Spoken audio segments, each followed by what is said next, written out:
de los que están al lado de uno. Estoy sufriendo una pena, un holocausto de amor, como nunca había sufrido. Por amar a una mujer con todo mi corazón y no ser correspondido. Estoy sufriendo una pena, un holocausto de amor, como nunca había sufrido. Por amar a una mujer con todo mi corazón y no ser correspondido.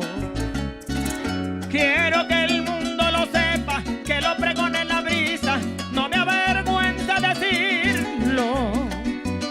Que vivo para quererla, que vivo para quererla yo vivo. Y si por su amor yo muero, para quererla revivo. Quiero que el mundo lo sepa, que lo pregone en la brisa, no me avergüenza decirlo. Que vivo para quererla, que vivo para quererla yo vivo. Y si por su amor yo muero, por mi madre que revivo. ¡Papá! Por ella muero y me vuelvo a levantar. Sin la mujer no somos nadie. Nada. No podemos darle la tarjeta como. Pregúntenle a Pinguita porque te vea. ¿Y la mujer?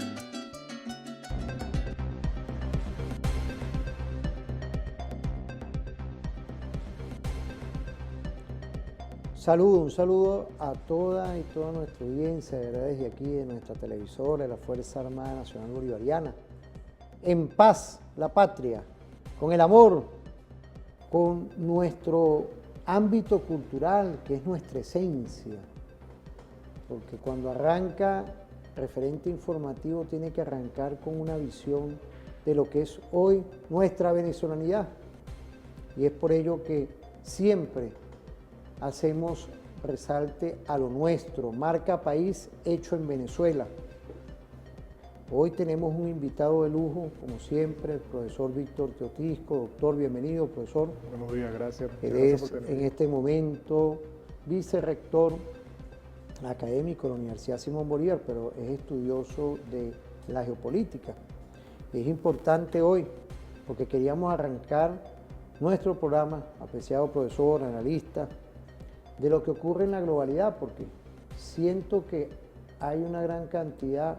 Quiero trabajar el tema polimológico, conflicto, empezando este segmento que es importantísimo, porque continúa abierto un sinfín de situaciones que en este momento es importante que tú defiendas lo que ocurre aquí en Venezuela. Yo creo que hay que ir a la conciencia de lo que hemos logrado en paz, en procesos electorales del cual tú tienes la participación, pero estamos en paz, en tranquilidad, porque estamos defendiendo lo nuestro. Este llamado es para todas y todos sin distingo de credo, de raza, ni condición política. Como siempre nos hemos caracterizado y sobreviene también la defensa de nuestros derechos humanos. Tenemos 10 años con el respeto y quiero agradecer todos los mensajes que siempre nos llegan. Voy a veces, Víctor, a conversatorios o a visitas en diferentes espacios y vemos cómo este programa siempre tiene una claridad meridiana. Por eso es que le agradezco a nuestra audiencia, desde un barrio hasta una urbanización, desde un campo hasta un camino real. Quiero agradecerte a ti como a todos los invitados que seleccionamos diariamente para que compartamos. Y quería arrancar con este tema que no es casual, Víctor. Yo primero quiero que tú saludes a nuestra audiencia de lo que está gravitando hoy, varios conflictos hoy en el mundo, y lo que le decimos siempre a nuestra audiencia.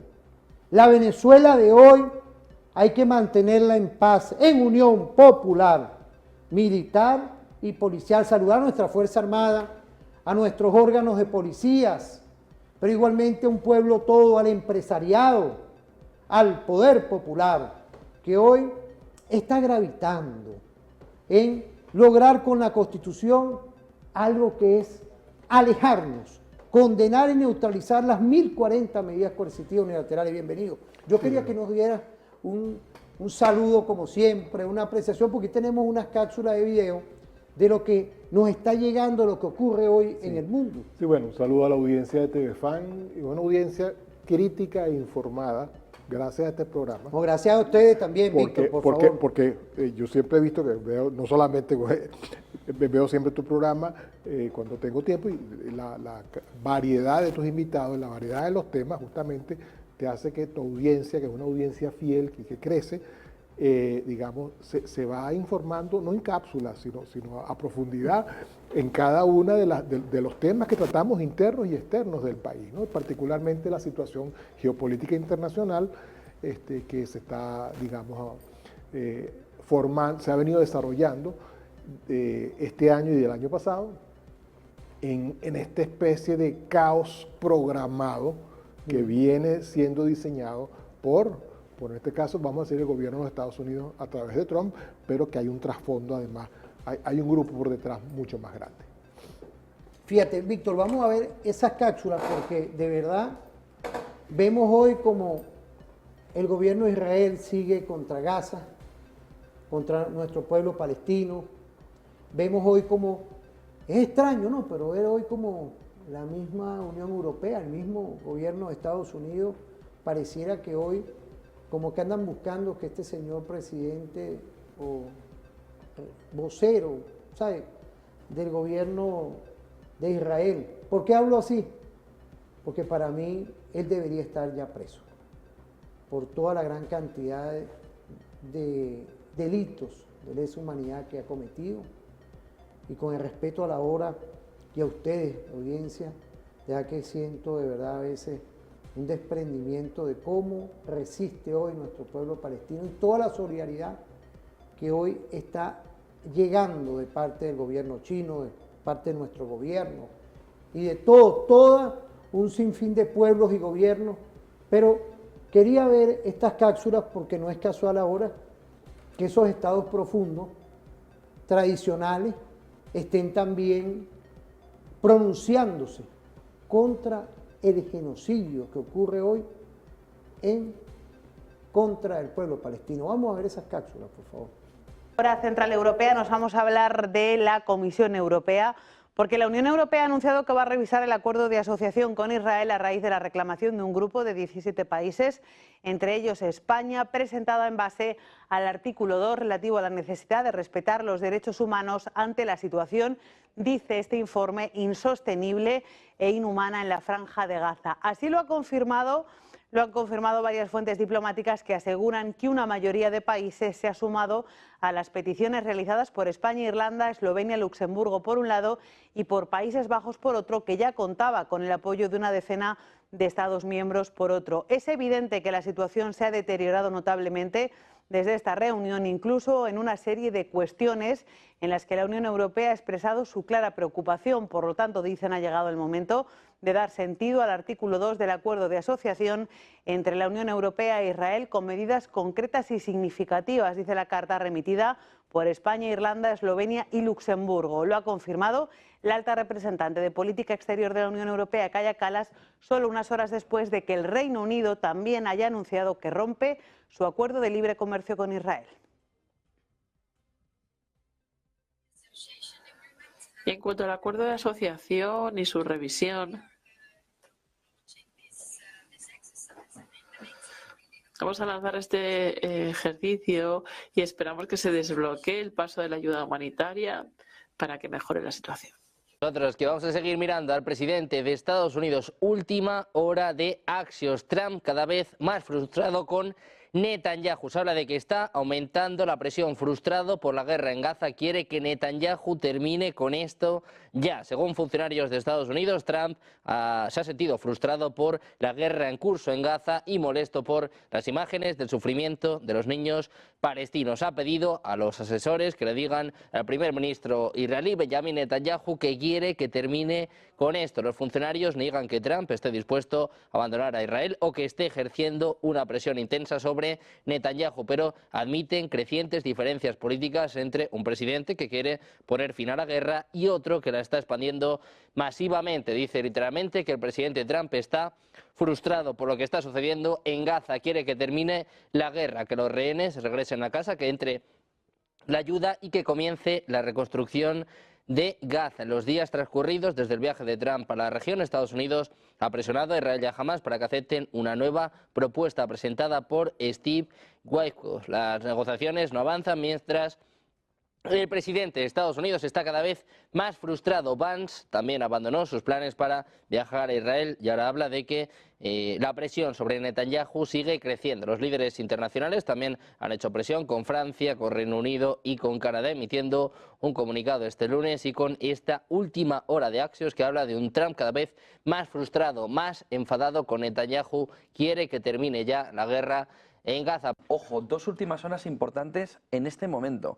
La fundamental, lo que está sucediendo en el entorno del alto el fuego entre Israel y Hamás.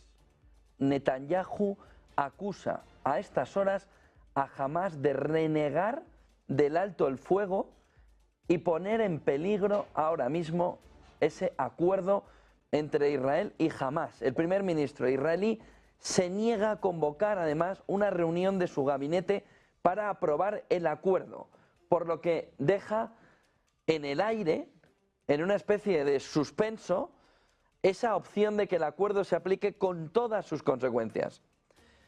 Lo ha dicho esta misma mañana Netanyahu, ha dicho que Hamás reniega de partes del acuerdo del alto al fuego, de la liberación de los rehenes en Gaza y que se enfrenta ahora mismo a un rechazo contra el acuerdo de parte de sus aliados, sería el sector más ultranacionalista dentro del gobierno de Israel.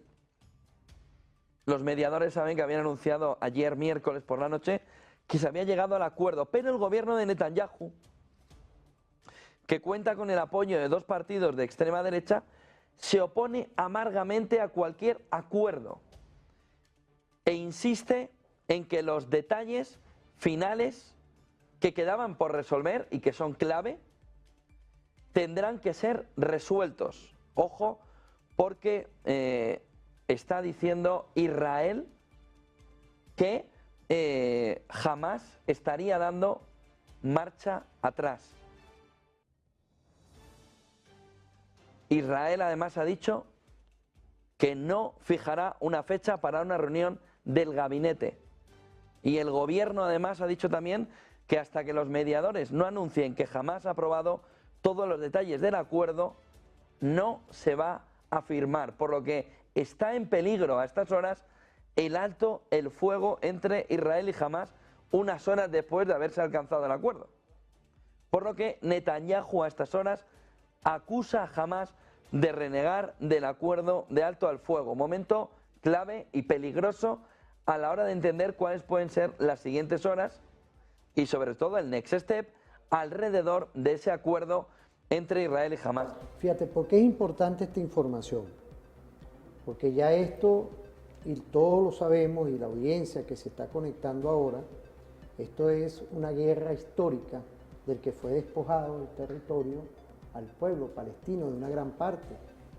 Y ha sido una política de genocidio contra el pueblo palestino de parte de los gobiernos. Fíjense cómo estamos hablando de Israel que han pasado por ahí. Vemos hoy cómo los estados profundos tradicionales están haciendo un llamado. ¿Qué podemos decir de toda esta información que está llegando? Este despertar tardío es un ejercicio de hipocresía enorme, porque van casi 100.000 muertos en Gaza desde que comenzó la operación, y ahora es que están, después de que por prensa, y el discurso en prensa era, murieron palestinos luego de un ataque israelí, se murieron solos, no es, ahora es Israel mató a tantos palestinos en un ataque. O sea, ya la industria cultural, y es importante esto, la industria cultural pareciera de las grandes transnacionales. Hay un cambio de lenguaje. Hay un cambio de lenguaje. Y la semiótica todavía no dicen todos, no dicen todos que es genocidio.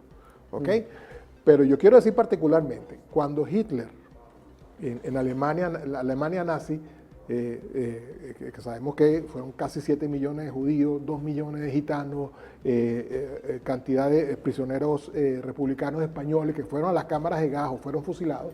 ¿Okay? Eso se hizo en secreto. Eso no se supo su dimensión hasta que terminó la Segunda Guerra Mundial. En cambio, nosotros ahorita estamos viendo un genocidio en vivo, en directo, todos los días en las cámaras. No, ni siquiera es que lo ocultan, es que se vanaglorian de lo que están haciendo. ¿Okay? Apuntando a recién nacidos, apuntando a bebés, apuntando a hospitales, apuntando a niños. Y eso justamente no estaba causando ningún tipo de impresión afuera. ¿Qué es lo que cambia? Lo que cambia es primero, voy a separar entre Estados Unidos y Europa, porque son dinámicas distintas. Claro. En Estados Unidos, en el primer gobierno de Trump, en 2016, Trump no tenía la mayoría, ¿ok? Y necesitaba la alianza de los grupos, del AIPAC, que es el grupo de influencia, el lobby judío, el lobby israelí, no el lobby israelí de en Estados Unidos. Y entonces había como una asociación, y entonces Estados Unidos siempre había apoyado a Israel, lo ha hecho Biden, lo hizo Obama, parte de la política. Pero esta vez Trump no necesita del apoyo israelí, no necesita para nada. Él ahora tiene su base de poder en Estados Unidos muy bien construida, está dominando los tres poderes, el Congreso, el Tribunal Supremo de Justicia y la presidencia.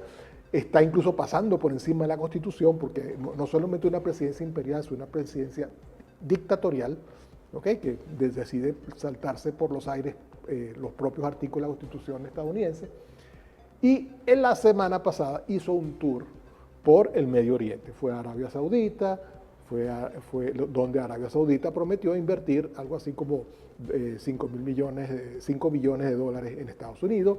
Fue a Emiratos Árabes Unidos, fue a Qatar, donde le regalaron un avión de 400 millones de dólares para su uso personal, cosa que en otros países del mundo se llama soborno, ¿bien? Así. Todos los tres países en conjunto decidieron hacer inversión en Estados Unidos, pero eso viene con condiciones. Eso viene con condiciones, con unas condiciones no escritas, que Estados Unidos debe romper con Israel en política unificada. Y eso es lo que estamos viendo esta semana. Sí, hoy como que los intereses internacionales son concurrentes de varias partes del mundo contra el gobierno israelí. Pareciera, sí, pero no es por motivos humanitarios. Claro, hay eso es lo que tengo que decir. Hay intereses totalmente crematísticos. Y luego está el caso de la Unión Europea. ¿Qué pasa en la Unión Europea? Bueno, desde hace una semana, o sea, empiezan a haber elecciones, va a haber elecciones aquí el año, y desde hace una semana se están reportando las encuestas que entre el 70 y el 80% de la población de cada país europeo está absolutamente en contra de lo que está sucediendo. Llama genocidio lo que está sucediendo en Palestina. La opinión pública está La opinión pública dice que se deben romper todos los lazos con Israel, la venta de armas. ¿Okay? Y por supuesto, Italia incluso, que está gobernada por un gobierno de derecha, con Giorgia Meloni como primer ministro, Netanyahu iba a visitar Italia y le dijeron no venga porque Italia va a cumplir la orden de la Corte Nacional de Justicia que ordena tu arresto. Porque sí está, la Corte Nacional de Justicia ordenó el arresto de Netanyahu por genocidio. Allí. Entonces hay estos movimientos y de repente vemos que puede que haya algún cambio. Ahora, ese movimiento telúrico hoy internacional pudiera que cambiar el ajedrez. Vamos a ver qué sucede, ¿ok? Vamos a ver si esto es cosmético, esto es solamente para retrasar la situación, porque ¿cuál es el plan de Israel? El plan de Israel es arrasar Gaza, ¿ok? Y hasta hace una semana el plan de Trump era vamos a agarrar a la población de Gaza y vamos a meterla en otro sitio, la metemos en Libia o la metemos en Sudán, o sea, algo así como para que Israel se quede con Gaza y la costa norte de Gaza, que es justamente la que tiene petróleo, porque eso es, como te digo, el interés es crematístico todo el tiempo sobre eso. Pero cambió, eso cambia porque ahora Estados Unidos dice, mira, tengo otro esquema de ingresos para el país, entonces ya no me interesa mucho la explotación petrolera en el norte de Gaza. Si tú has visto las fotos de Gaza, en Gaza simplemente prácticamente no queda un edificio en pie, o sea, la gente está viviendo en escombros, ¿ve? Allí. Hay mucho, en particular, Israel depende de estos partidos de extrema derecha, que son varios, pero tienen pocos integrantes, tienen pocos votos en el Parlamento que le dan la mayoría, pero son muy extremistas. No solo muy extremistas, sino que además son los que hablan del exterminio de los palestinos, no solamente en Gaza, también en Cisjordania, del otro lado, que está pegado a Jordania. Entonces, la política israelí ha sido siempre de hacer el gran Israel, ¿ok? Y ahora lo que estamos viendo es que, mira, de repente no sucede. Hubo un escándalo el fin de semana pasado con el Festival de Eurovisión, Ajá. donde Israel, al parecer hay como una especie de voto del público, y la cantante de Israel, representante, quedó como en segundo lugar. Sí. Y quedó en segundo lugar por el voto del público. Ahora, por el voto del público a través de mensajes de teléfono. Sí.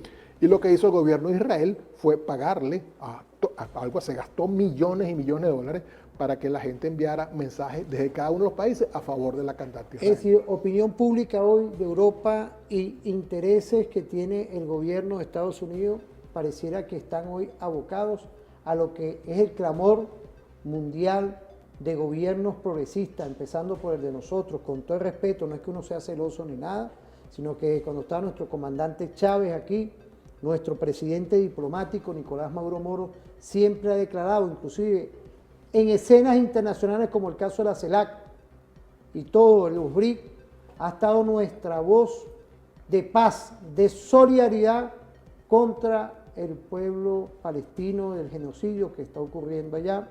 Y por eso es que hoy, a nuestra audiencia, Víctor, es importante que nosotros estemos con esta información, porque lo que le cuesta hoy ver, revisen, pero revisen bien, con claridad, lo que ocurre en otras partes del mundo, lo telúrico hoy, que es cruel, y vemos lo que nos ha costado a nosotros en estos 10 años de medidas coercitivas unilaterales. Esto nosotros no lo podemos olvidar. ¿Ah? Y lo decimos con toda la tranquilidad y la paz. El esfuerzo tuyo, mujer, de la familia, de ver hoy cómo hemos resurgido como el ave fénix, con una política estratégica, con el sufragio electoral, y con todo eso fue hackeado vilmente y dañado nuestro sistema en su momento cuando fueron las elecciones presidenciales del año pasado. Es decir, hoy tenemos que ser muy claros y tener una claridad meridiana. Fíjense el programa de hoy cómo lo estamos llevando. Estamos llevando con el respeto a la Constitución, pero también a la conciencia. Y hoy ese llamado, como siempre, desde aquí, en estos 10 años, gracias al profesor Víctor Totisco que me acompaña, y este Dios que siempre nos lleva, es hacerle un llamado de atención que hay que participar, aquí a lo nuestro, ir a votar, pero eso sí, sin yo decirte nada, mira lo que está ocurriendo, mira lo que está ocurriendo realmente hoy en otras partes del mundo y ve lo que nosotros podemos construir. Víctor, te invito a irnos a una pausa. En el otro segmento nosotros venimos con lo que está haciendo nuestro gobierno, con todo el andamiaje estratégico de un nuevo orden internacional, con esos nuevos ejes de poder que hoy están con la paz, con la tranquilidad y buscando también nuevas relaciones. Vamos a irnos a una pausa.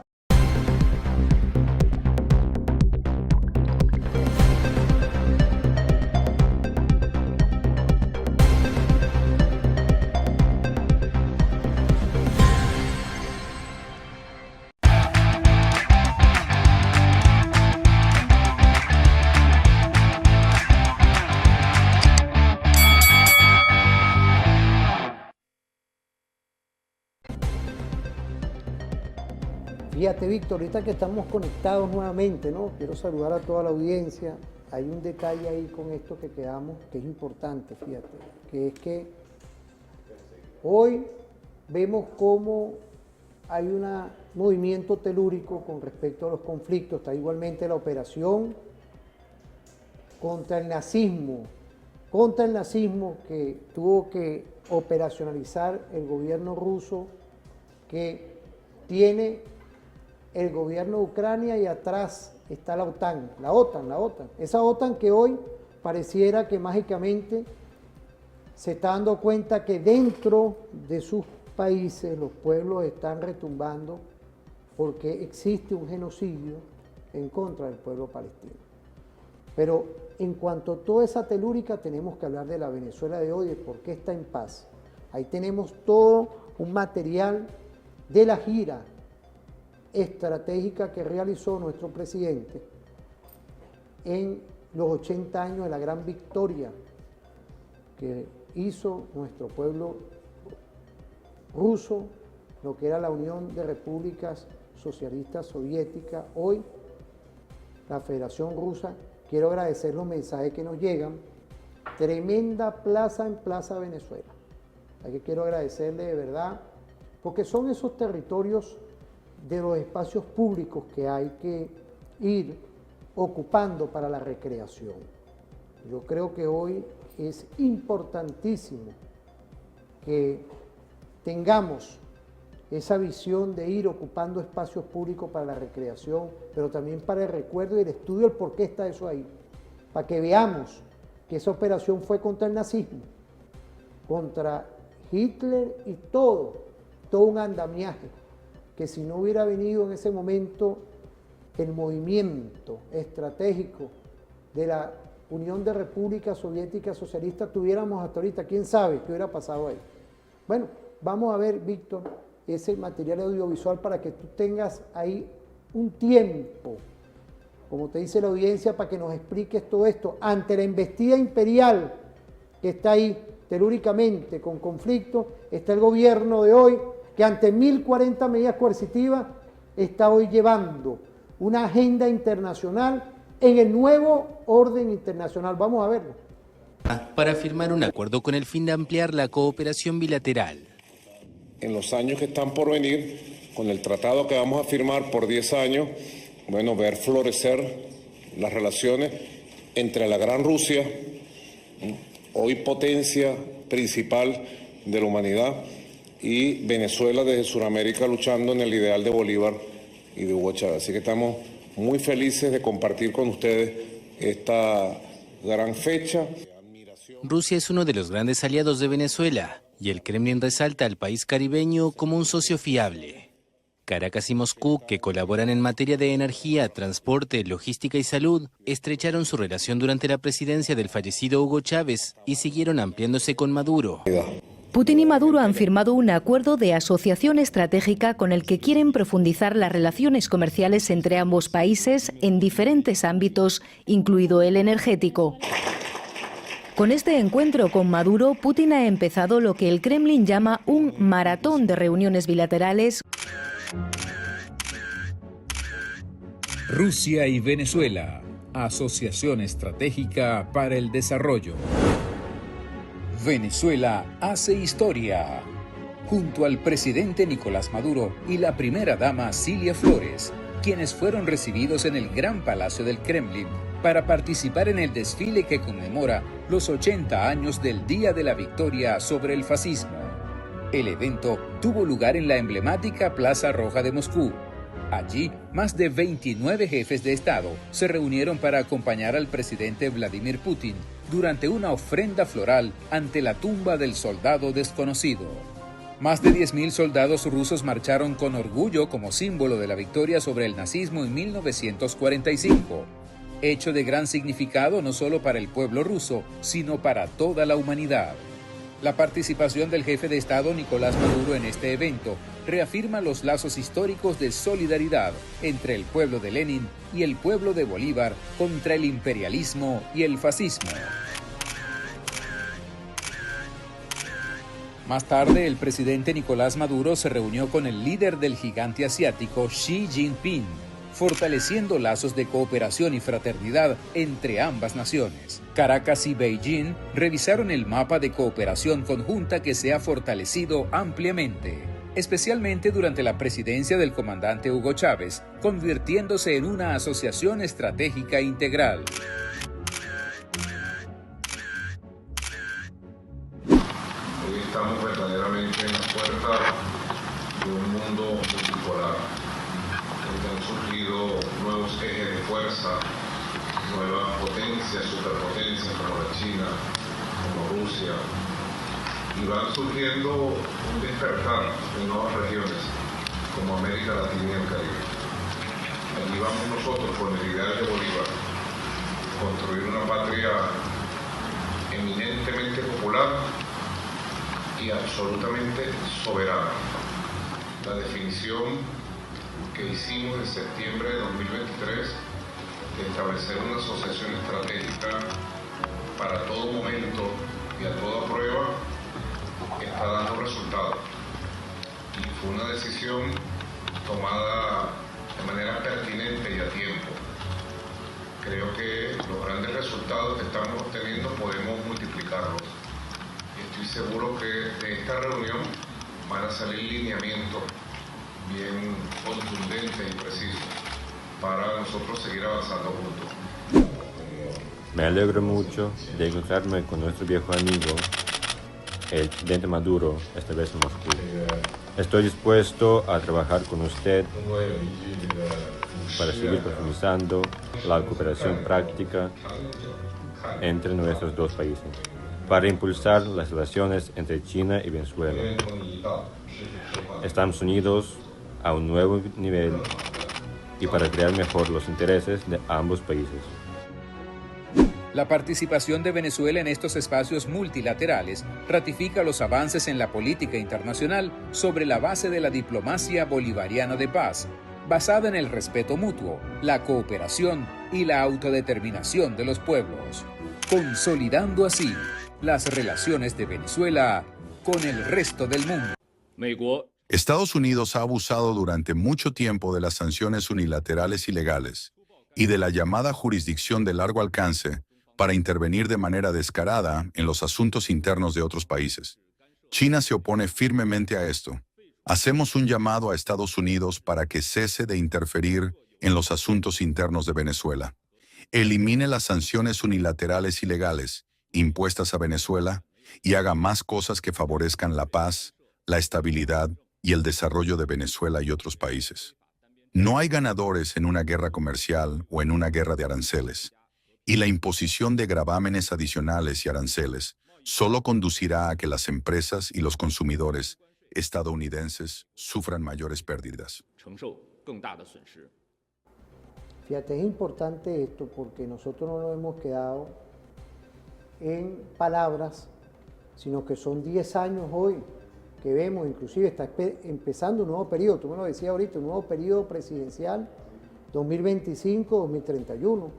Sí, ya hay una agenda prevista de parte del gobierno que es importante hoy ratificarles que el Poder Ejecutivo requiere el Poder Legislativo, la Asamblea Nacional, para hacer políticas. Esto que se está haciendo son convenios. Vamos a ir a la Constitución. Vamos a ir a la Constitución. Nosotros requerimos hoy un andamiaje jurídico, no científico, no. Un acompañamiento a lo que está haciendo alto relieve el gobierno bolivariano para que lo acompañe estratégicamente la Asamblea Nacional. ¿En función de qué? En que esto que estamos hablando se materialice y continuemos. Sin duda, una agenda de prosperidad. ¿Qué podemos decir, profesor? Porque hay mucho que hablar. Usted nos va a dar ahorita una clase estratégica de todo esto. Ahí lo que hablamos en el primer segmento acerca de cómo se mueve el occidente colectivo, como lo llama Putin. ¿Okay? Y en cambio lo que estamos viendo nosotros aquí es lo que ya una política euroasiática que es no solamente la masa continental de parte de Europa y Asia, sino también el Océano Pacífico. ¿Ven? Allí. Y vemos que eso se está extendiendo a nuestros predios. ¿Okay? ¿A qué países? Bueno, está bien. Y voy a hablar, por ejemplo, del caso de Venezuela, porque Venezuela es un aliado, o sea, un aliado de Rusia, un aliado de China, a pesar de que Venezuela no es el gran mercado. Venezuela, o sea, por ejemplo, el principal cliente de China en el continente suramericano es Brasil, que es su principal contraparte en negocio.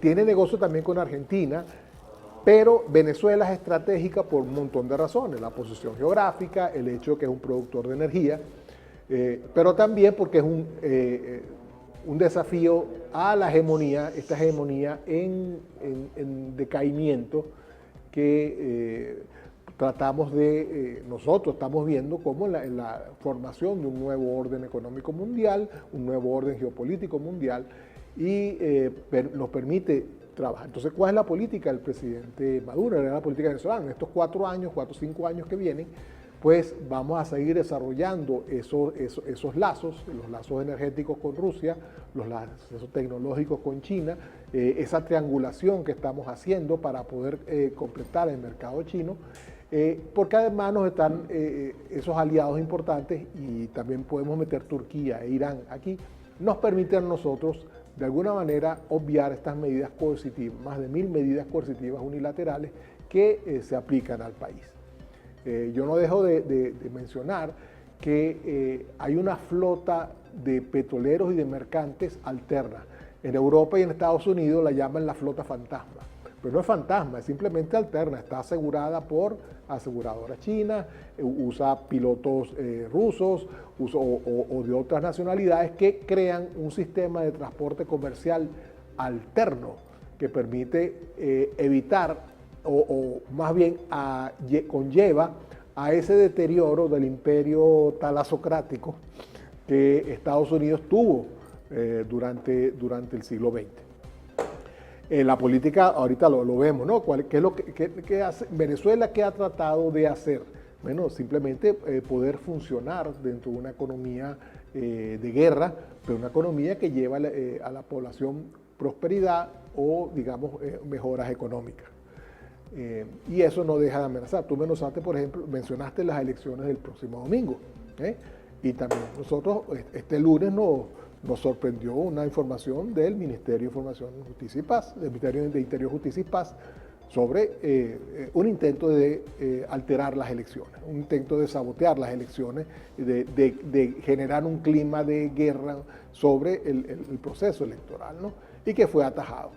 Fue atajado, o por lo menos está siendo atajado, porque no sabemos exactamente si eso fue algo puntual, es algo que sigue, a lo mejor hay algo ya preparado todavía, pero eso me imagino que los organismos de seguridad saben hacer su trabajo y lo están llevando. Pero nos dice que todavía sí, Estados Unidos no se ha olvidado de nosotros. Podrán tener el conflicto en Israel, podrán tener conflicto en Europa, entre Rusia no sé qué, podrán tener conflicto en Irán, pero Venezuela sigue siendo un foco, porque nosotros somos un punto rojo, un punto de lava importante en la geopolítica del continente. Al nosotros ir a hacer alianzas con Rusia, con China, con la India, con Irán y con Turquía, Venezuela se orienta muy hacia afuera, pero hacia un mercado que no es un mercado cercano, porque nuestro mercado cercano es el Caribe, y nosotros los ayudamos y tenemos intercambio comercial, pero son económicamente débiles. O sea, no nos da a Venezuela como país grande, no nos da exactamente esa proyección que necesitamos y esa ayuda. Y ellos además son muy influenciables por la presión política de Estados Unidos, y debo mencionar Canadá y debo mencionar el Reino Unido, porque son parte del mundo anglosajón. Y el asunto del Esequibo, pues es algo que también está muy pendiente también dentro de esa política. Entonces, ¿qué vamos a hacer nosotros como país? Bueno, vamos a seguir construyendo, la idea del presidente de estas alianzas, es que Venezuela tenga relaciones a nivel de universidades, a nivel de empresas, a nivel de cancillerías, a nivel de poblacional, traernos incluso turismo. Por ejemplo, estos últimos 6 meses lo que hemos visto es la afluencia de turistas rusos a la isla de Margarita, ¿no? Este tipo de cosas. Y queremos también que la población china, una población, 700 millones de chinos que fueron llevados en 20 años a la clase media y que puedan viajar y que ahora tienen dinero y entonces quieren experimentar haciendo turismo, haciendo viajes al exterior. Y bueno, y simplemente nosotros tenemos muchas cosas que ofrecer también a turistas que vienen al país. O sea, hay todo como un engranaje a distintos niveles y con distintas maquinarias para poder nosotros insertarnos en un mundo multipolar. Fíjate, ahí hay algo importante, Víctor, porque nos diste todo un prisma de lo positivo, pero ¿tú crees que a esos estados profundos le convendría que nosotros en paz, en tranquilidad y constitucionalmente hagamos todo eso? El estado profundo está en pánico porque todo en el capitalismo se basa en el crecimiento perpetuo. Un concepto que, si uno lo piensa bien, es un concepto falso. No puede haber crecimiento perpetuo de la economía. O sea, hay ciclos. Bien, o sea, esa promesa no existe. Claro. ¿Y qué es lo que pasa?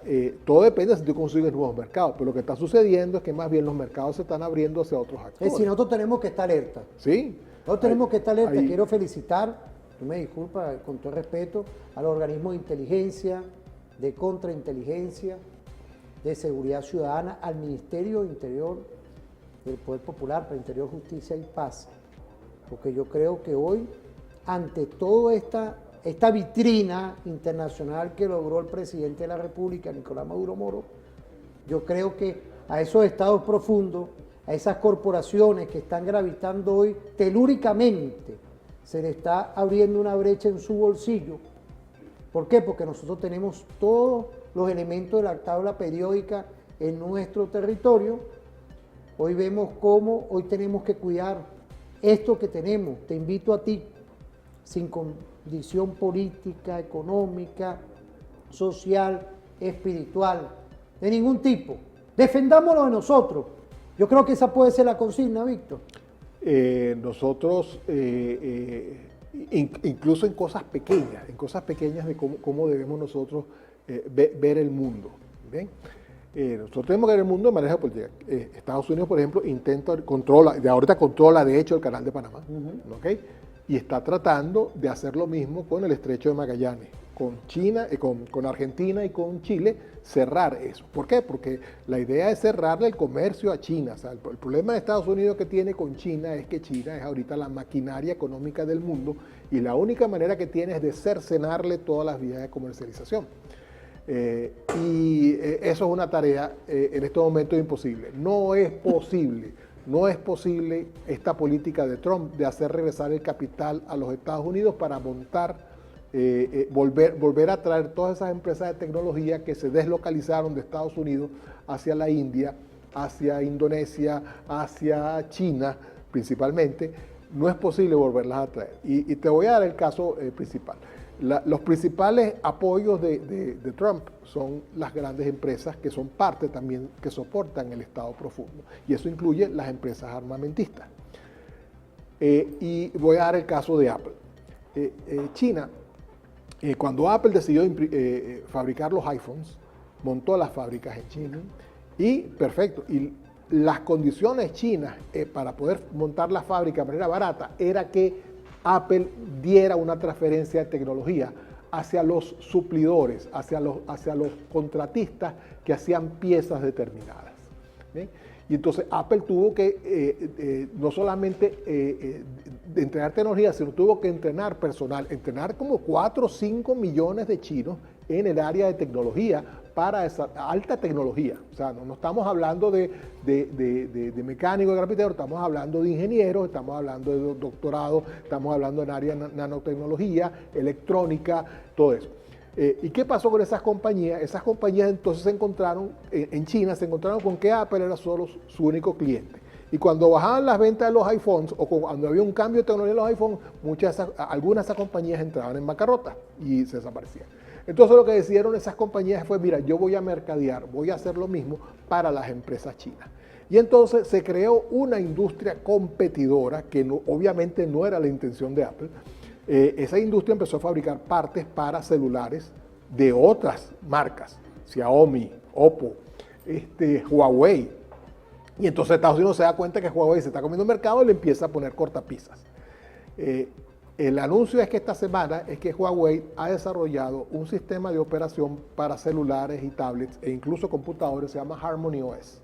Y ese es el principal. Ahorita los productos Huawei van a venir con ese software. Bueno, mi predicción, y yo la hice ayer en otro foro, es que en un año la mayoría de los fabricantes chinos de celulares van a estar usando ese sistema de operación en sus celulares. Eso significa que Android, que es el principal producto de Google para los otros celulares, va a perder mercado. Obviamente el iPhone va a tener un convertidor adicional a su sistema de operación y vamos a tener que, poco a poco se va a ir adoptando. Entonces vamos a tener una guerra donde la tecnología de los celulares, que ya sabemos que la tecnología de quinta y sexta generación la domina China, pues ahora va a estar justamente en el área del mercado retail, el mercado del gran consumidor. Y eso va a crear un enorme ola de choque. ¿Por qué? Porque todos esos mismos componentes se usan para la industria militar, se usan para fabricar los vehículos eléctricos. O sea, inadvertidamente o de manera, digamos, risible, estas empresas estadounidenses que se deslocalizaron e invirtieron en China para producir, lo que hicieron fue crear estos competidores que ahora han desarrollado tecnología propia que supera lo que están en estos momentos los Estados Unidos e incluso Europa produciendo. Entonces vamos a tener ahora, en 1 o 2 años, un cambio tecnológico tremendo. Y ese cambio tecnológico crea un cambio político. Es decir, el nuevo orden internacional de hoy, el que estamos hoy entrando, fíjate, por eso es que es importante la semiótica con los videos. Estamos hoy generando un sinfín de convenios, firmando convenios, y la Asamblea Nacional automáticamente es parte de nuestra andamiaje jurídico. Estamos entrando entonces también en esa era de la tecnología, en esa era que tú, joven, que me puedes estar viendo ahorita, que te gusta tu teléfono, te gustan todas tus cosas, como debe ser, nosotros requerimos no quedarnos en estos estados atrasados, en estos estados que más bien están ahí, sino estamos hoy nosotros con ese nuevo orden mundial, que es China, Rusia también, la India, Irán, es decir, todo un sinfín de cosas que ir a votar hoy es un valor agregado, pero queda en tu disposición. ¿Quién es el que está llevando esto? Ahí está el presidente Nicolás Maduro Moro, firmando convenios, llevando esto. Así que, sin ser muy científico, el valor agregado hoy de participar activamente y reafirmar en democracia participativa y protagónica tu voto. ¿Qué podemos complementar antes de irnos a la pausa? Bueno, todo esto... Porque nos hablaste de tecnología, tú eres tecnólogo en todo esto. Pero como te digo que esto tiene impacto económico también, porque este intercambio económico, este intercambio de inteligencia tecnológica, no solamente inteligencia, que también la hay, asumo, de inteligencia de protección del país, pero este intercambio de comercial se hace por vías y se va a hacer por vías que no están dominadas por el sistema occidental, no están dominadas por el SWIFT, no están dominadas por... Fíjate, importantísimo ese detalle, ya va, fíjate, importantísimo. Nosotros tenemos el sistema SWIFT, joven que me estás viendo ahorita, mira. Ama de casa, caballero, nosotros ahorita tenemos que ir sorteando de hace 10 años para acá, porque estos señores nos metieron 1040 medidas coercitivas que hemos estado sorteando, estamos neutralizando ante la imposición de ellos.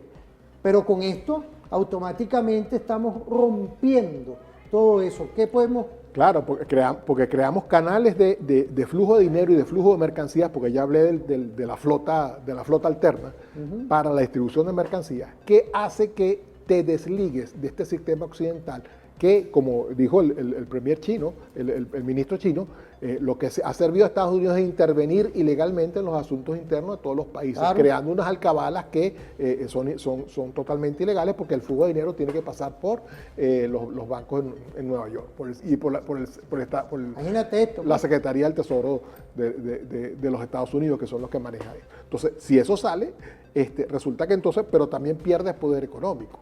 O sea, Estados Unidos, Occidente pierde poder económico porque no controla el flujo del dinero. ¿Ves? Ahí. Bueno, fíjate, no controlar es para nosotros un nuevo método estratégico que está haciendo el presidente. Quiero felicitarlo. Vamos a irnos a una pausa, vamos a activarnos. No se salgan de aquí de referente informativo, porque tenemos otros temas de interés en el próximo segmento.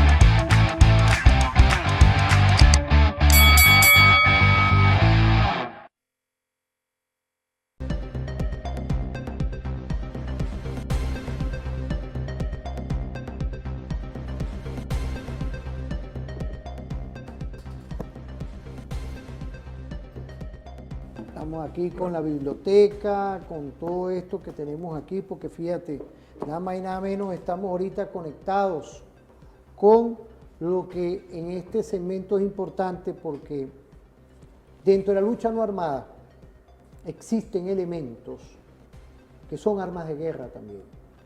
Una es, y lo hemos dicho bastantes veces por aquí, no es la primera vez, lo hemos estado tocando porque la guerra cognitiva son esas industrias culturales que están hoy activas para manipular la mente. Vemos cómo, sorprendentemente en Europa, el movimiento telúrico que hoy existe, que está obligando a sus presidentes a darle un giro y a entender de que, según ellos, según esos líderes, que lo que nosotros siempre hemos dicho desde la Venezuela de hoy y otros países del mundo, que hay un genocidio contra el pueblo palestino. Pero así como ocurre eso hoy, que es importante, existe una guerra cognitiva diariamente para manipular la mente. Y más hoy que tenemos al doctor Víctor Teotisco, que nos está dando toda una perspectiva y unos análisis de lo que en este momento está ocurriendo. Víctor, te invito para ver este video de lo que hoy es una estrategia que viene de la OTAN que creó esa arma no convencional, porque la multidimensionalidad de las guerras hoy existen varias armas, y esta es una, vamos a verlo. Definitivamente las guerras ya no son lo que eran. Desde hace tiempo, antes del primer disparo, la población general es bombardeada psicológicamente sin tregua y durante semanas y meses, a ambos lados de la trinchera. El terreno informativo psicológico y de las emociones cobra cada vez mayor importancia debido a los avances en tecnología y el uso masivo de redes sociales. Las grandes potencias militares lo saben, entre ellas la OTAN, que recientemente financió un estudio sobre la llamada guerra cognitiva, un concepto que bebe de otros como la guerra de la información, la cibernética o la psicológica, pero va un paso más allá. El objetivo ya no es cambiar lo que pensamos, sino cambiar la forma en la que pensamos. Una diferencia que, más que un matiz, nos adentra en un mundo de posibilidades nada tranquilizadoras, pero que debe conocerse. Ahí les va. Desde hace tiempo, pero cada año con mayor intensidad, nuestros cerebros son sometidos a una avalancha informativa como no se había visto nunca antes en la historia. A través de los medios tradicionales, pero sumándole la inmediatez que da Internet y el aluvión de enfoques y opiniones surgidos de las redes sociales, tanto de grandes cabeceras como de influencers, colegas, familiares y amigos. Y en el ámbito militar, esta avalancha está cada vez más presente en nuestras vidas. Los anuncios altisonantes, la exhibición de músculo militar, los movimientos de tropas, los envíos de armamento y las declaraciones cruzadas nos llegan cada vez más amplificados como parte de la llamada guerra no convencional. Es en esta realidad vertiginosamente cambiante donde aparece una nueva modalidad bélica, la guerra cognitiva. Un concepto acuñado en un estudio financiado por la OTAN hace poco más de un año, lo que deja claro el interés de la organización por esta nueva forma de confrontación. Antes la OTAN tenía 5 dominios de guerra: aéreo, terrestre, marítimo, espacial y cibernético. Pero ahora está hablando de un 6º dominio de guerra, que es el cerebro, es decir, la guerra cognitiva, es decir, el dominio del humano.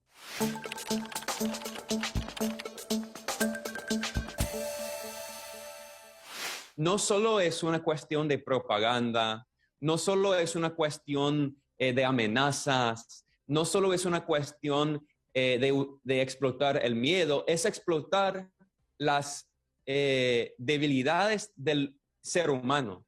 No solo quieren cambiar qué pensamos, como en la guerra de la información, con la propaganda y las noticias falsas en las redes sociales, sino cómo pensamos y cómo recibimos la información. El cerebro nos tiende muchas trampas. Hay muchas cosas que están inscritas en nuestra memoria biológica, por decirlo de alguna manera, y que están definidas por el simple hecho de la existencia y el funcionamiento del cerebro. Y aquí entramos en un asunto que es particularmente importante en estos tiempos de redes sociales, en estos tiempos de Facebook, en estos tiempos de YouTube, en estos tiempos de Instagram, de TikTok, de Short. Instagram es una Quiere decir que aproximadamente 150 millones de años antes que pensáramos, ya reaccionábamos emocionalmente. Y eso está inscrito ahí en nuestra memoria biológica, insisto, por decirlo de alguna manera. Es decir, es posible hacer algo para que nuestras reacciones emocionales comanden nuestra conducta, nuestro comportamiento y que nuestro pensamiento no entre a jugar. Y la respuesta es sí.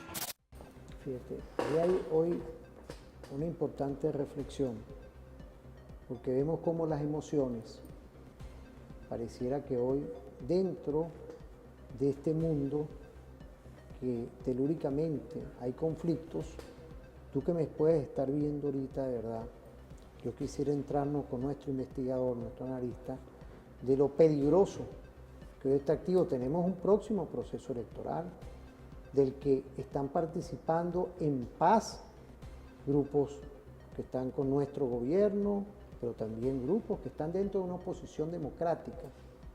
¿Tú crees que le conviene a ese estado profundo, a esa multidimensionalidad de guerras que ellos aplican, que nosotros estemos en paz, que estemos en un proceso electoral, de que, por ejemplo, hoy acertadamente nuestro ministro de Interior y Justicia y Paz y todo el equipo estratégico de seguridad ciudadana haya neutralizado unos enemigos dentro de la patria? Es decir, mira lo que estamos viendo hoy, porque esto es una reflexión para que la gente participe, para que no caigamos, de verdad, en quedarnos tranquilos como si nada. Yo creo que hoy la gran reflexión es esta, pero que sea usted que nos explique, porque esto es un documental que tiene tiempo ya, pero la claridad meridiana está ahí. Yo quiero que usted nos explique y nos lleve todo esto, profesor. Sí, fíjate, la guerra cognitiva lo que postula es que hay así como mencionaba esta persona, o sea, la guerra, digamos, los campos de batalla, terrestre, marítimo, aéreo, espacial, cibernético y tu mente. Es decir, que ahora hay un campo de batalla dentro de la cabeza de cada uno. ¿Qué significa eso? Que significa que nosotros creemos que somos personas lógicas, que de alguna manera nos gusta pensar de nosotros mismos, que llegamos a razonamientos de conclusiones lógicamente derivadas de hechos que conocemos. Y lo que la guerra cognitiva hace es empezar a minar, por un lado, cuáles son los hechos que tú das por cierto, ¿okay? Y segundo, fabricarte hechos o darte como hechos cosas que son ficticias. Y en base a eso tú haces un razonamiento que te lleva a conclusiones erróneas. Pero además es un hackeo cerebral. Es decir, ¿qué significa hackeo? Que mis procesos de pensamiento, mi lógica se ve alterada y me hace llegar a conclusiones distintas simplemente porque mi proceso racional se ve modificado, se ve incluso cooptado para que yo, en base a unos hechos fabricados y en base a estos métodos de llegar a conclusiones que se han inculcado, yo llegue de nuevo a conclusiones erróneas, conocimientos profundamente arraigados dentro de uno que permeen tu percepción del mundo. Así como eso es una manera de generar fanáticos, porque eso es lo que hacen los cultos. Los cultos te cambian los hechos y te cambian tu método de procesamiento de información para que tú llegues a conclusiones totalmente sesgadas. Y para eso, en esta guerra cognitiva, se reclutan una serie de instrumentos y personas. Por ejemplo, influencers, gente que es pagada para que digan ciertas cosas. ¿Por qué? Porque tienen una audiencia. Y entonces, para que digan cosas extremas, porque si tú dices cosas extremas, muy de ultraderecha, vamos a matar a tal etnia, vamos a odiar a tal persona, tú lo que haces es mover el centro. Si tú normalizas, naturalizas el comportamiento extremo, el lenguaje de odio, entonces un lenguaje que sea un poquito menos odioso, un lenguaje se ve como normal. Y eso es lo que permite justamente crear ese ambiente de oposición, ese ambiente de oposición a ultranza, de conocimiento, dice, pero ¿cómo es posible que esta persona que estudió tal cosa, que fue formada, por ejemplo, en un colegio católico o en un colegio de otro tipo, tenga estos pensamientos tan negativos de que hay partes de la humanidad que no deberían estar en este momento viviendo? Se le metieron a las emociones, están transformando así. Esa idea, porque no solamente te meten por el lado emocional, sino que te dicen que tú debes razonar por la parte emocional y no debes razonar por la parte lógica, por la parte de los hechos. Y creas entonces, te lo digo, o sea, es algo que así como razonan los cultos. Tú trabajas solamente en base a un mensaje y si no te sale ese mensaje, que no te salga ese mensaje para no llegar a conclusiones. ¿Ven? Allí. Y es un esfuerzo orquestado. Participa Hollywood, participa la cultura, participan los medios extranjeros, digamos, los medios globales. O sea, participan, por ejemplo, las grandes cadenas televisoras, las grandes cadenas de información. Tú puedes ver, por ejemplo, yo te puedo nombrar un periódico cualquiera, El País en España, o en Estados Unidos CNN, o Fox, la cadena Fox. Todos son cadenas que no están dedicadas a transmitir información, sino a transmitir estados emocionales. Ahí tenemos otro video. Vamos a ver ese video, lo tenemos por ahí.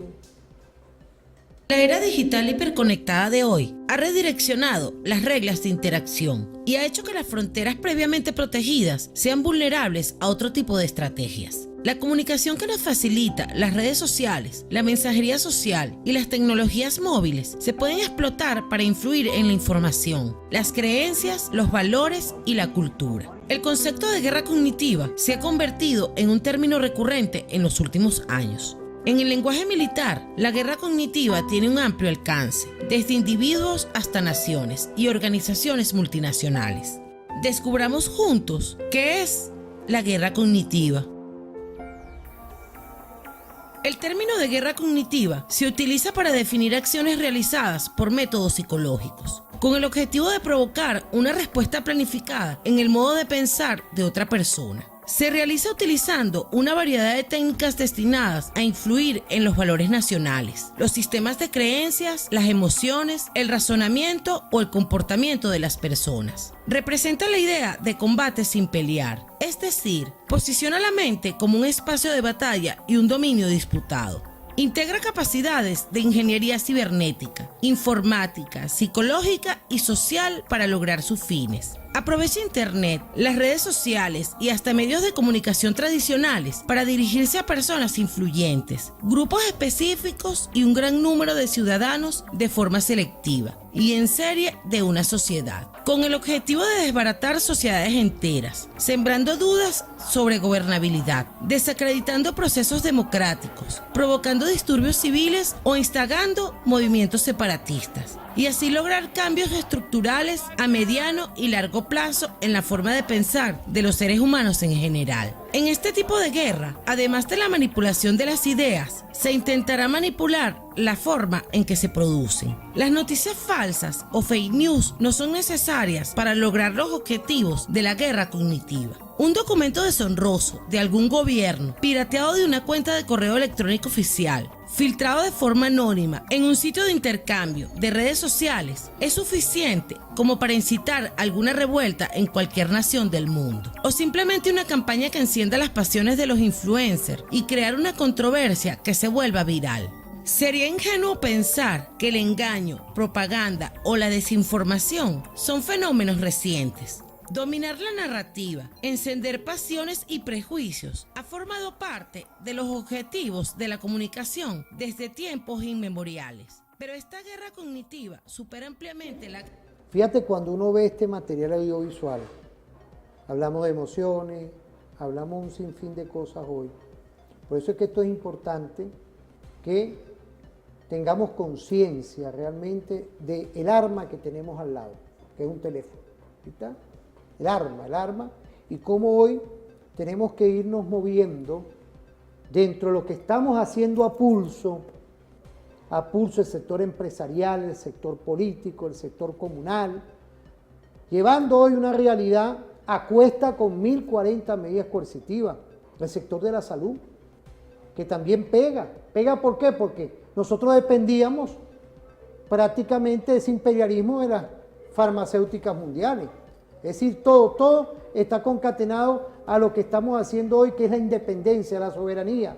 No depender de únicamente como antiguamente, antes que llegara nuestro comandante Chávez, dependíamos siempre de estos señores de Estados Unidos. ¿Qué podemos decir de todo esto? Con esta arma letal para la mente. Sí, y esta arma letal de la guerra cognitiva, nosotros pensamos que son gobiernos, pero no son gobiernos, son grandes corporaciones.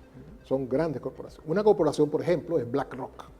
BlackRock, que empezó como un fondo de inversión y ahora es dueño de media Europa y va a ser dueña de media Ucrania. Imagínate. Una cosa así, porque está tratando de hacer, convertirse con otra compañía, primero en oligopolios, donde están dominando una serie de industrias de bienes y servicios en todo el mundo, ¿okay? Y que son los principales inversores luego de las compañías Google, Apple, no sé qué, que son ahora, o sea, es algo que ha surgido en los últimos años y no nos hemos dado cuenta.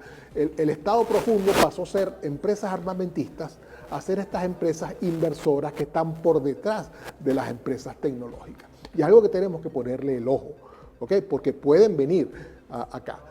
¿Okay? Porque están comprando también tierras en Argentina. Milei está aprovechando de vender su país a mejor postor y se va a quedar, los argentinos se van a quedar sin país. Pero fíjate, esa referencia que tú haces es delicada, porque hubo elecciones en estos días. Sí. Y pareciera que todavía la guerra cognitiva está metida. Ya está totalmente. No, o sea, no hay un despertar realmente de esa gente que ocurre. Porque el problema de la guerra cognitiva es que al alterar tus procesos mentales, entonces la realidad... Una narrativa, pareciera. Sí, pero el problema es que la realidad no permea.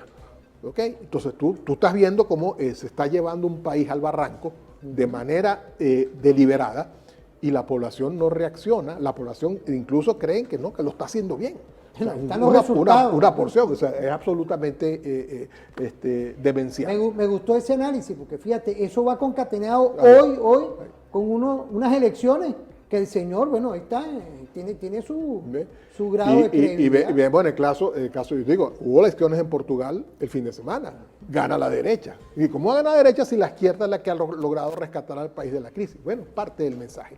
Y eso ha sucediendo en toda Europa. Y por eso es que vemos una opinión pública que ve que está en contra de un montón de cosas que sus gobiernos están haciendo, pero que lo siguen reeligiendo. Entonces, tú te quedas como, ¿qué está pasando aquí? Por eso es que fíjate, volviendo a un tema que son las elecciones del domingo, lo importante hoy, con claridad meridiana, de no retroceder a todo lo que es los avances que hemos hecho. Claro que no, claro que no. Y nosotros tenemos que estar conscientes y voy a volver al tema inicial. ¿Qué es lo que hacen estos gentes cuando ven que hay información que contradice su narrativa? La intentan suprimir, ya sean suprimiendo por fuerza mayor los canales que la producen. Por ejemplo, RT no se ve en Europa, Sputnik no se ve en Europa, Hispan TV la tienes que verla por internet con una VPN porque no se transmite. Pronto va a suceder lo mismo con CCTN, que es la cadena china.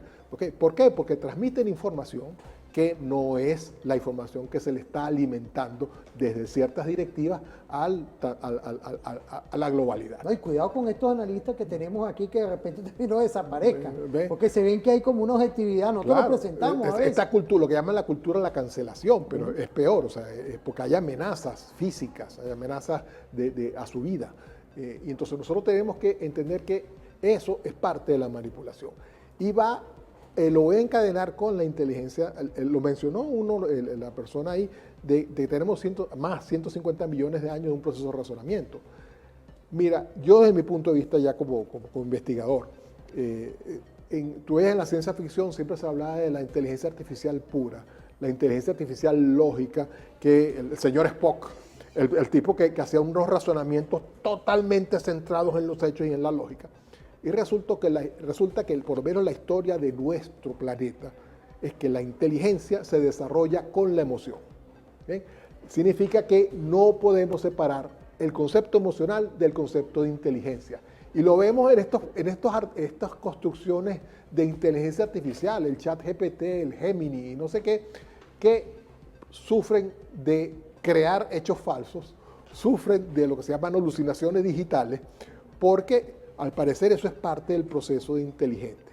Y la inteligencia, entonces la guerra cognitiva es lo que estás aprovechando, un mecanismo que al parecer es innato del concepto de inteligencia, el que nosotros no usamos razonamiento lógico para todo, sino usamos muchas veces razonamientos, no razonamientos, sino estados emocionales para tomar decisiones, que justamente no se basan en la lógica y no se basan en los hechos, se basan en un constructo interno de cómo tú eres como persona.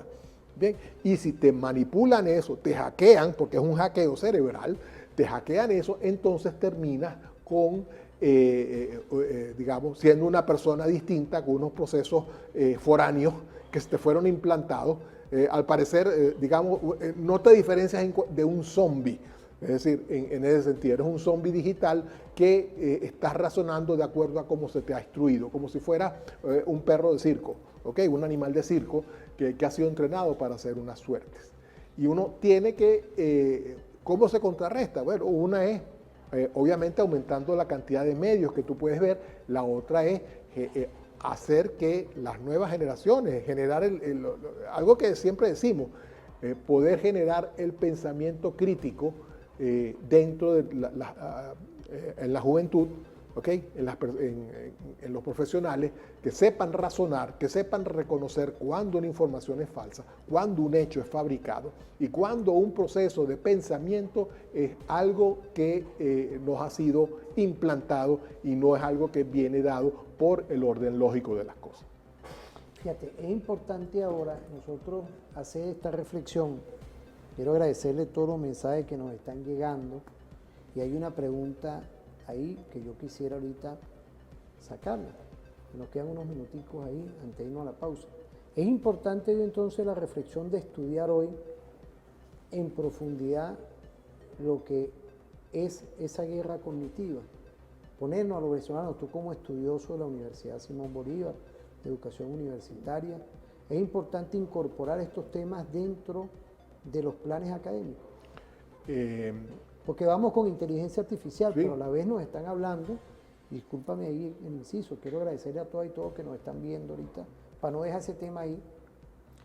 Es decir, tú como estudioso de lo que tiene que ver la educación universitaria, incorporar estas nuevas realidades en la educación. No solo yo creo que la teníamos incorporada, pero al parecer como que se ha perdido eso, ¿no? Porque nosotros tenemos que crear una nueva generación o nuevas generaciones que sean refractarias a los pensamientos implantados.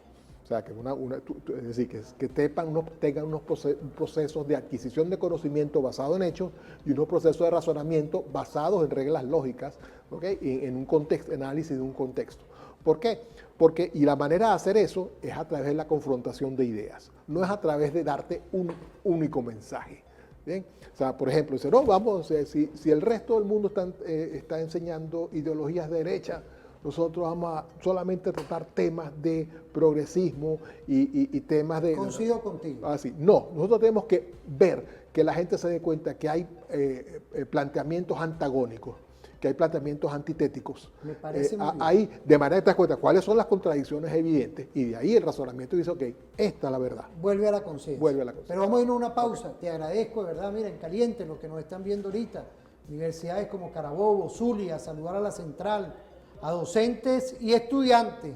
¿Ah? Igualmente a la Universidad de Oriente. En estos días recibí un poco mensaje de la Universidad de Oriente. Quiero agradecerle a todas y todos, las universidades autónomas como las universidades politécnicas territoriales. Vamos a irnos a una pausa. De verdad que no se despeguen, venimos con los balances y nos vamos ahora con el reporte del Cuerpo de Investigaciones Científicas Penales y Criminalística, el 6CPC, Cuerpo Estratégico. Saludar a nuestro comisario general Vladimir Flores. Vamos a una pausa y volvemos. Reporte del 6CPC. Presentamos el boletín 304 de esta semana del Cuerpo de Investigaciones Científicas Penales y Criminalística, que se encuentra en perfecta fusión popular, militar y policial, bajo los lineamientos estratégicos de nuestro comisario general director Douglas Rico y nuestro apreciado comisario general Vladimir Flores. En esta segunda publicación presentamos a nuestra primera combatiente, la doctora Cilia Adela Flores de Maduro, que recibió en sus brazos a la niña secuestrada por el Imperio norteamericano, Maykelis Espinosa. Otra acción contundente de nuestro gobierno protegiendo a nuestros inmigrantes. De igual forma, nos presenta en la tercera publicación el 6CPC, que tras trabajos de investigación e inteligencia realizó con otros organismos del Ministerio Interior, Justicia y Paz el proceso de autodepuración de un grupo de funcionarios que estaban vinculados al tráfico de drogas. En la cuarta publicación de esta revista, el 6CPC realizó reunión para afinar estrategias de investigación en materia de violencia y homicidio. De igual forma, en otro orden, en su quinta publicación, el 6CPC hace un llamado contra las estafas bajo esquemas Ponzi. Vean esta nueva forma de lo que son las estafas. En la sexta publicación de esta buena revista se lleva a cabo recepción y transmisión de mando de oficinas en la Delegación Estatal de Falcón. En la séptima publicación vemos la jornada de capacitación sobre documentación vehicular. En la octava y novena publicación tenemos un paquete de fotografías que nos demuestra cómo el 6CPC está hoy en primera línea trabajando en la criminalística, pero también en lo que es estar de la mano con los intereses nacionales. Nos despedimos con esta última publicación de esta semana con las reflexiones estratégicas de nuestro comandante presidente de la República Bolivariana de Venezuela, Nicolás Maduro Moros, que nos lleva: trabajamos continuamente por la patria, repotenciados por la visión del futuro. Nosotros no paramos. Nos despedimos de esta semana, de esta publicación estratégica que tu programa referente informativo presenta todas las semanas. Reporte del 6CPC.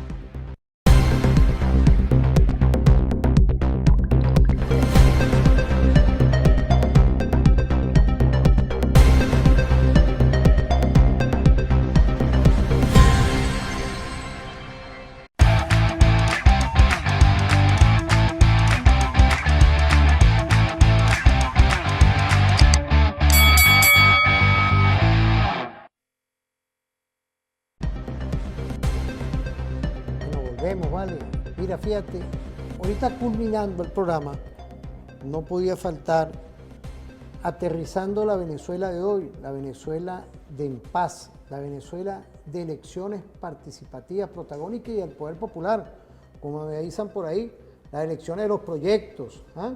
De cuáles son, de cómo son. Esa es la Venezuela real, la Venezuela de a pie. Pero también tenemos otros temas que yo quería que viéramos unas cápsulas que tiene que ver con lo que le interesa a ese Estado profundo, que nosotros le vendamos petróleo, como fue la reflexión de la Chevron, que ya en 60 días le volvieron otra vez a lo de ellos, a lo interno de ellos, le volvieron de reanudar lo que es esa licencia. Porque nosotros estamos vendiendo nuestros recursos a otros países, pero vamos a ver esos videos para ir compenetrándonos. Chevron podría estar saliendo de Venezuela. ¿Pero qué significa esto para Estados Unidos? Mike Wirth, el director ejecutivo de Chevron, ha encendido las alarmas sobre la posible decisión de Estados Unidos de terminar las operaciones de la compañía en Venezuela.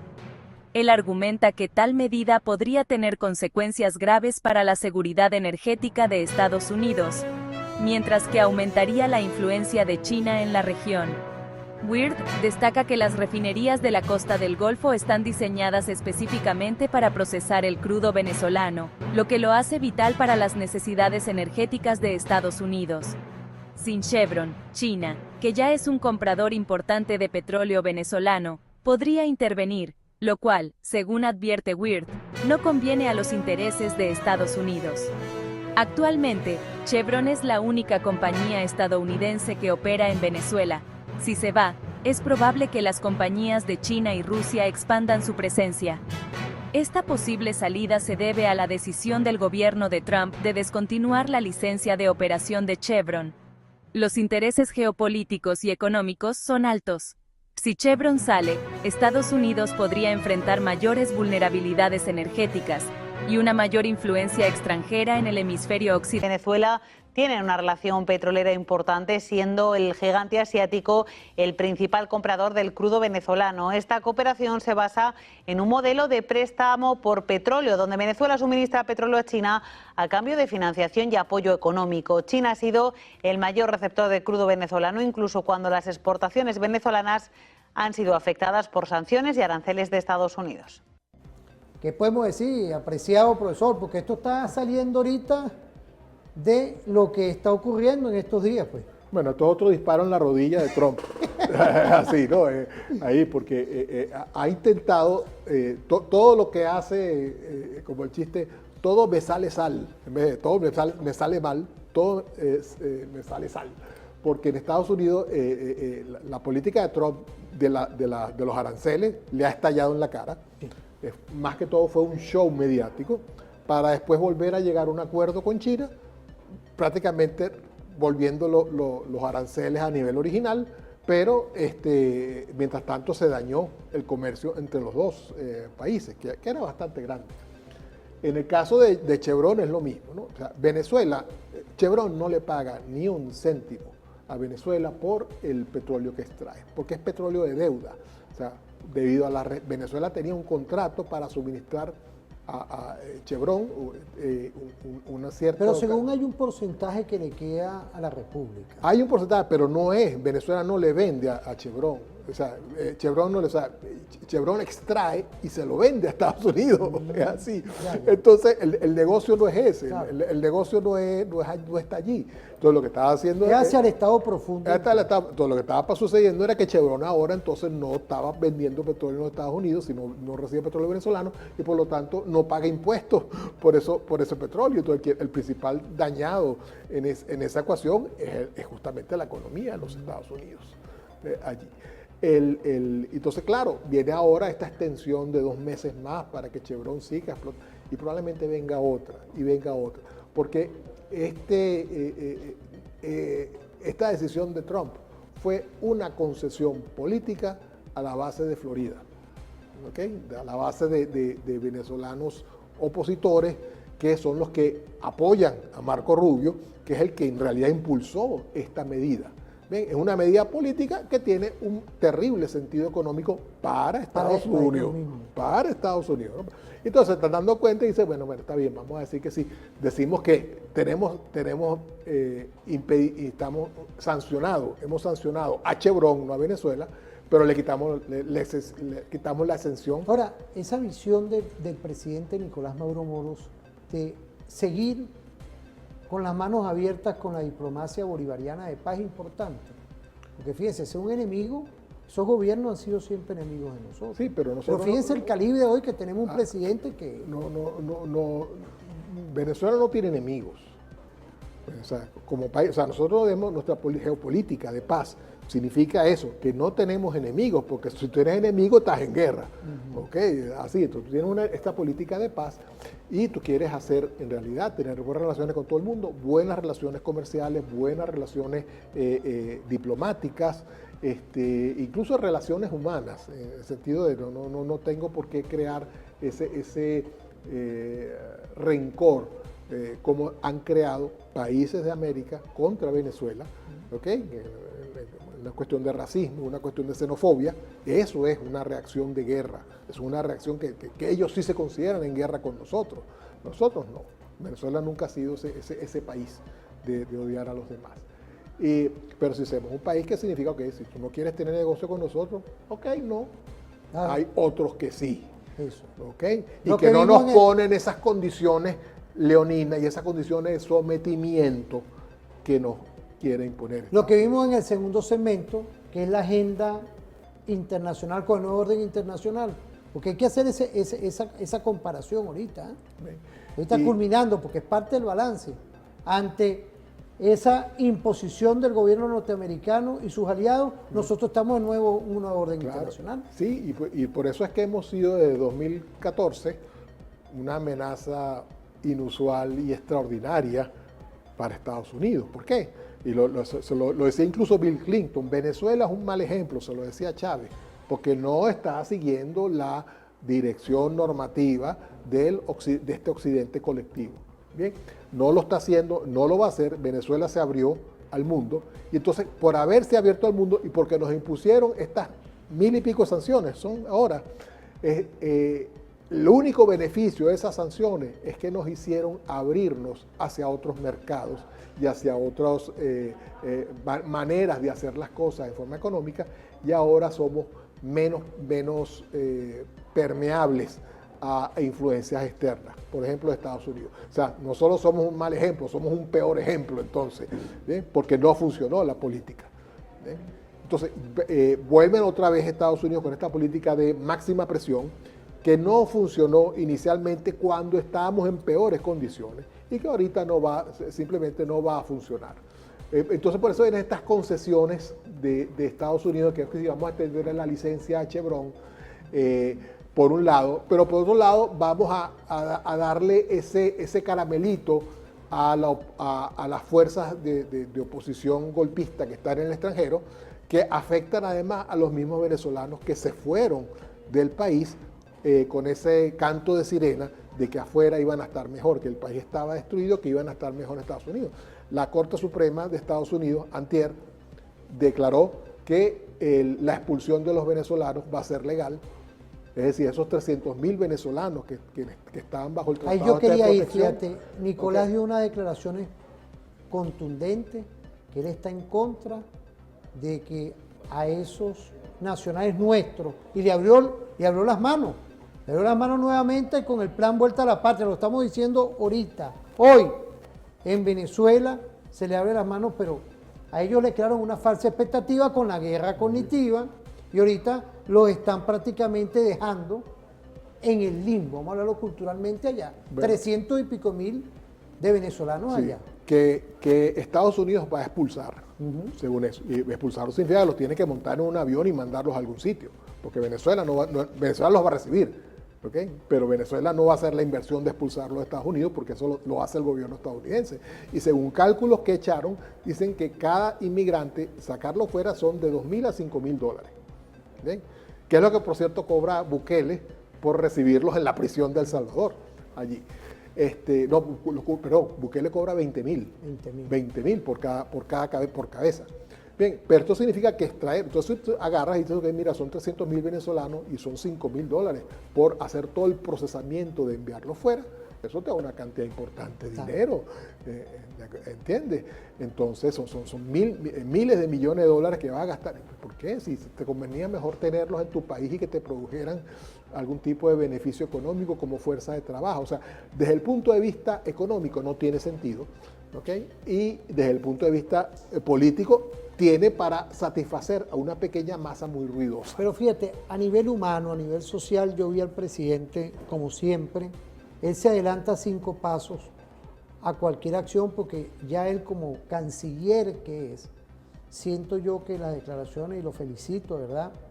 Porque humanamente es un estratega perfecto y ya activó, y lo tiene activado desde hace tiempo ya. Por eso es que a nosotros de verdad, a mí no me extraña, y a ti tampoco, la actitud de estos gobiernos de Estados Unidos y de otros puntualmente, de cómo ellos no aprecian la vida, no aprecian los derechos humanos de los pueblos del mundo, y más ahí dentro de un Estado porque ellos hablan de democracia, pero en realidad nos solidarizamos con nuestros inmigrantes y apoyamos cualquier línea que con sinceridad, Víctor, que haga nuestro presidente Nicolás Maduro Moro, porque él es nuestro conductor, más en este nuevo periodo constitucional, que gravitan nuevos beneficios. Ahí tengo un video, mira, tengo un video que es una sorpresa también de lo que hemos vivido y el llamado de reflexión que él mismo hace para votar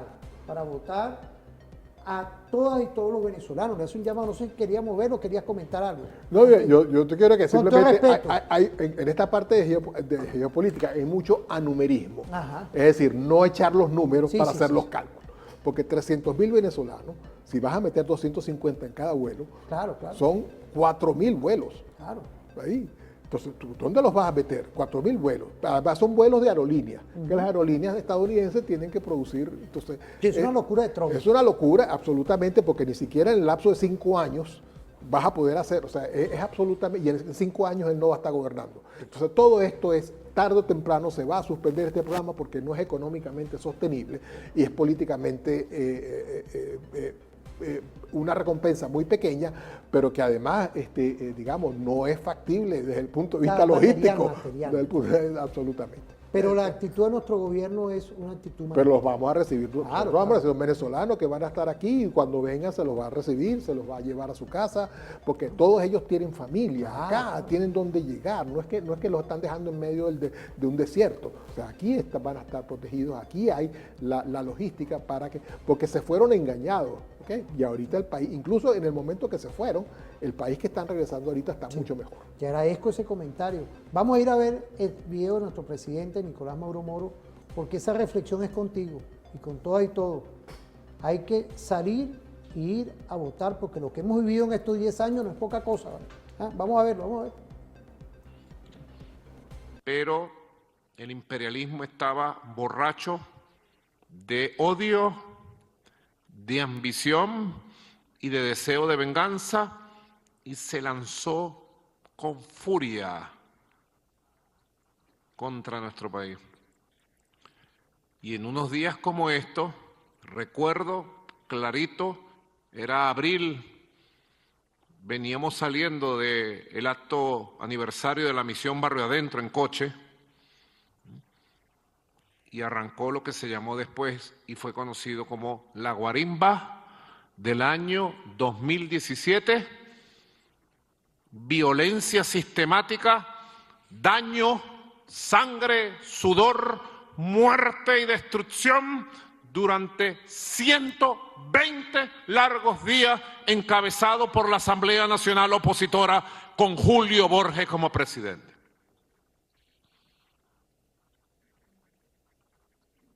Esto es historia viva, viva, viva, viva. Esta es historia reciente de cómo la derecha proimperialista, llena de ambición y de odio, intentó en el pasado e intentaría en el futuro ganar posiciones institucionales en la Asamblea Nacional para volver con sus planes de desestabilización, de guerra económica, de daño social y de destrucción del país, para hacer un llamado a una intervención extranjera. Ustedes, líderes y lideresas, candidatos y candidatas a diputados en todo el país, ustedes tienen que obtener el 25 de mayo una gran victoria para que triunfe la paz, la estabilidad, la recuperación económica y la vida de este pueblo de aquí en adelante. No podemos permitir que la Asamblea Nacional vuelva a caer en manos de los Julio Borges, de los Guaidó, ni de ningún opositor de aquí a los años que están por venir. No, no, no, no y no. No se puede. Fíjate, ¿qué podemos decir de todo esto? Porque es la realidad, es la verdad. Tenía que ser nuestro presidente que hoy, ya culminando el programa, tú nos des el comentario valioso. Bueno, obviamente está el asunto de la elección, que es para la Asamblea, y que el presidente está pidiendo, por un lado, obviamente, hay una oposición democrática que queremos que figure, porque hacen falta esas voces, eso lo dije antes, necesitamos tesis y antítesis, necesitamos, no voy a decir la confrontación, pero sí el planteamiento, el debate de ideas, lo necesitamos como pueblo, como gobierno, como parte de la democracia. ¿Okay? Pero por otro lado, hay un grupo de opositores que en un momento se planteó el derribamiento, desde el año 2001 se planteó el derribamiento de la institucionalidad venezolana, ya sea el presidente Chávez, ya sea el presidente Maduro, porque y les tomó medio día para tratar de sacar la Constitución, derogarla, meter presos a todos los poderes públicos, destituir y comenzar una purga. Bien, y ese planteamiento de una oposición no democrática no ha evolucionado. Se ha mantenido el mismo año tras año, ¿okay? Se ha podido combatir afortunadamente, pero como dice el presidente Nicolás Maduro, hubo muertos y hubo destrucción, ¿okay? De gente inocente y además de gente que estaba encargada de proteger la paz también. Además de, ahora fíjate, ahí hay una visión hoy, nos quedan unos minuticos ahí, de que tenemos un plan de acción a nivel de exterior, de convenios, de todo este tipo de cosas que es importante en la Asamblea Nacional. La recomendación nuestra hoy, porque tenemos todo un plan, quiero saludar al doctor Jorge Rodríguez, presidente de la actual Asamblea Nacional, que lleva una agenda estratégica, lleva la mesa de diálogo y todo esto. Es decir, ese equipo hoy es importante. El equipo es importante porque tiene una labor. Esa labor, por ejemplo, la Asamblea Nacional tiene que desarrollar leyes.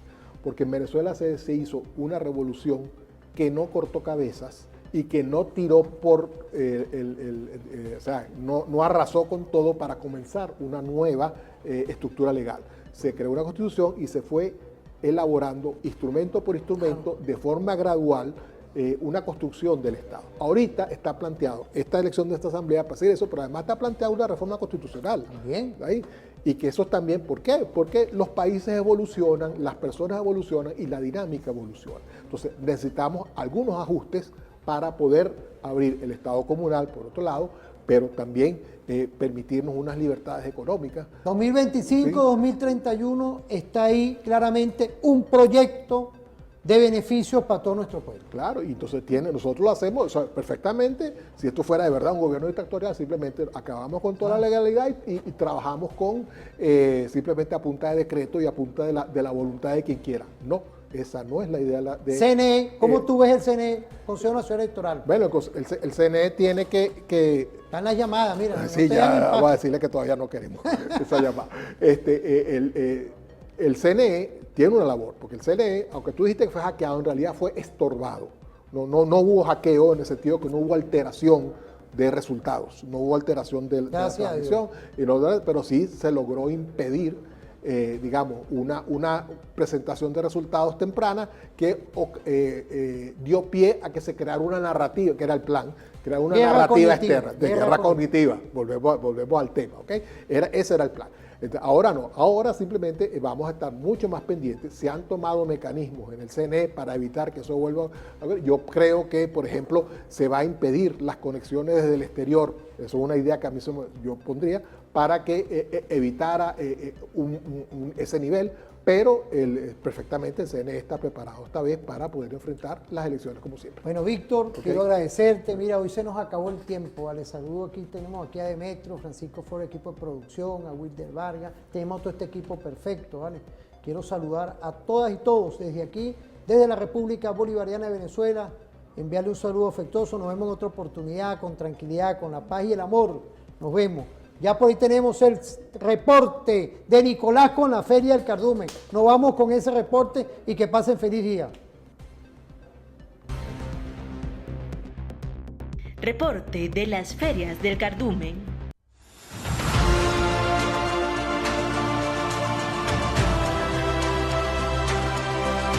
Bastante complacida por esta jornada. La calidad del producto es bastante bueno. Pescado fresco, económico. Claro, claro que sí. Ojalá la pusieran toda la semana. De verdad que sí, vale la pena. Y pescado, tanto comer carne. Hay que hacer esta jornada más seguido. El precio del dólar, el Banco Central y eso está dentro de la ordenanza. Gracias a Dios tenemos esta jornada. Pero gracias al comandante Maduro tenemos comida para el pueblo venezolano. Venezuela come más pescado. Venezuela come más pescado. Venezuela come más pescado. Venezuela ahora come más pescado. Y Venezuela come más pescado.